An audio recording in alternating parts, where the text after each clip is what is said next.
Hello, I'm Mike, and I'm doing a review on a Dodge Sprinter 3.0 liter turbo diesel, and just wanted to share some of the pros and the cons about this vehicle. One of the pros, you see the AC on top.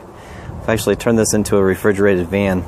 Now there's two spots on the top that you can do this with, and I chose the one in the back. Another one of the pros, you see this trailer I'm hauling.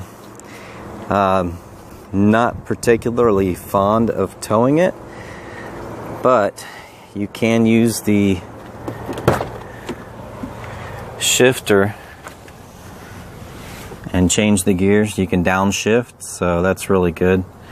And it's selling my van for $1.50. But yeah, you can once you have it in drive, you can downshift by kicking it to the left or right, and that alleviates some of the pull problems.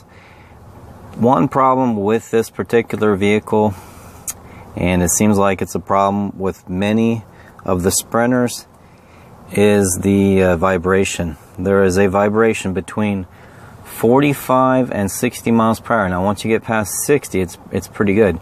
Also, once it's been warmed up for a while, the vibration's not as bad, but it's definitely there, and that's been a constant problem. You see here, I walled this off and used spray foam and turned this into a refrigerated van. Yep, I know I need to clean it. Another one of the benefits, the battery's inside, and you can hook a trailer wiring harness up to this thing. So it's actually a powered harness, and there's relays into it. Now the harness is a little pricey, and there wasn't really a place to mount this, so I put a member in here, and that way I had something to mount it to.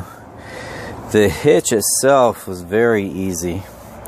Just a matter of 4 bolts on each side. I mean, it was a one-person job, and I'm sure it took under an hour. Didn't come with the hitch. I had to add that to it.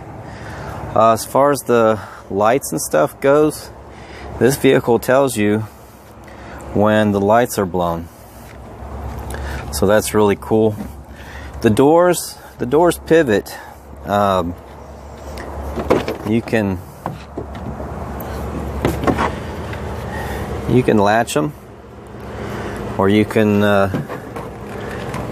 let them swing all the way just by pulling it and locking it into place. So that's really good. And see, I spray foamed everything. This is a whole nother video, but yeah, underneath all this foam is spray insulation, and then I put foam on top of that, and I've skinned it so far.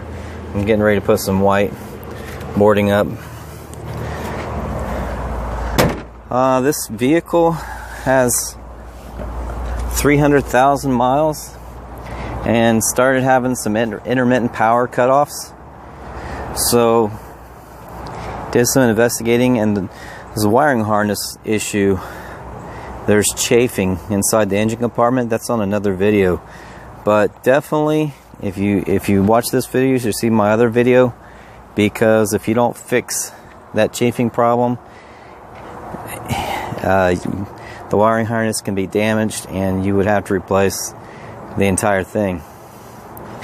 Love the mirrors, and on the bottom of the mirror there's little kickouts. Inside the small cabin, there's a lot of compartments that you can use.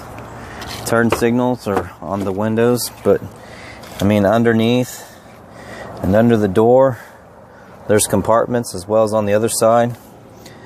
The glove box has ample storage. There's storage above, so you can put all your hats and stuff you want to get out of the way. And then there's storage below. There's the tool compartment. It's got its own jack, and you need that jack. This is one heavy vehicle. Now, I did say I pulled the trailer. It is only a 3 liter, but it does well with it, and I pulled it, you know, from one state to another without issue. That was empty though, but I traveled highway speeds, zero problems. This is a 7 foot tall, 16 foot long trailer, dual axle, and didn't have any issue pulling it. Any other cons? Let's see.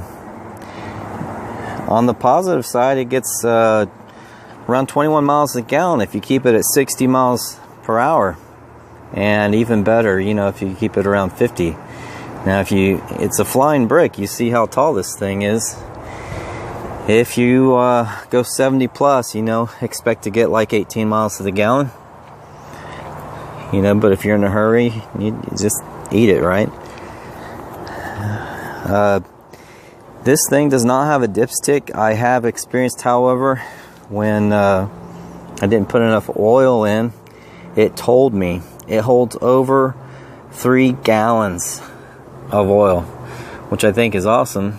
My 2-liter diesel car only holds a gallon, so this thing holding 3 gallons is tremendous. The rest of the vehicle, I haven't had any other problems. It's just the wiring harness and that vibration I was telling you about. They do have axles with carrier bearings on them, and it will support the axle. Now this axle doesn't have it. This is the factory axle, but right about in the middle, the new axle that you can buy has a carrier bearing. I kind of doubt that that's going to solve the problem. It seems to be transmission related, and even people with lower miles have had this issue. So expect that. It came with a factory installed dent as well. That's how I bought it. The brakes are easy enough to change. Just be super careful on this. It is extremely heavy. I got a 2-ton jack that doesn't want to move this thing. Anything else?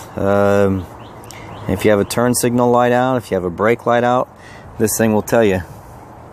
It tells you about maintenance. There's ways to turn some of the service lights off. The stereo is just so-so, but the AC and everything, really love it. You know, you can turn it to 64 or 68. It's not really digital, but you know, it works. It's Florida, so we don't use heat much here down here much. Lots of storage space, front and back. Good on gas, no matter what I'm pulling, pretty much. You know, the trailer does eat a lot of gas, but I don't make long trips with it. Doesn't have any trouble pulling the trailer and the vehicle. Half trailer full and the vehicle totally full.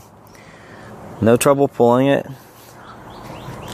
It just makes you nervous anytime you pull a trailer, but it's good to be aware.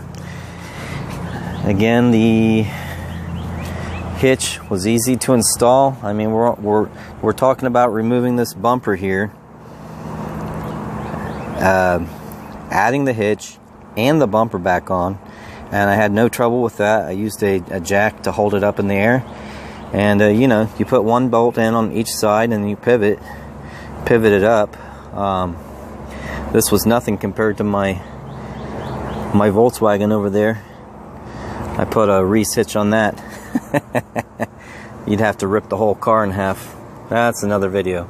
Also, another video would be how I refrigerated this vehicle. Originally, you can see the brand name, but originally I went with a brand new AC. Only lasted a year, and that's not good. Come to find out, a lot of people have had some issues. So this one is actually a modified LG window unit, 8,000 BTU, and that gets the job done. Again, whole nother video. But we're going to come out with a lot more health and nutritional videos. This is going to be on another channel. If you like what you see here, please subscribe. Hopefully we can do a video on the Volkswagen, how we installed a Reese hitch. And it's in a one solid hitch. You'll never rip it off. Like I said, you'll have to rip the car in half before you take this hitch off. I also installed some airbags so that it didn't squat this car all the way to the ground if I was pulling something heavy. Never did any problems with the engine. Went long distances with it pulling a trailer.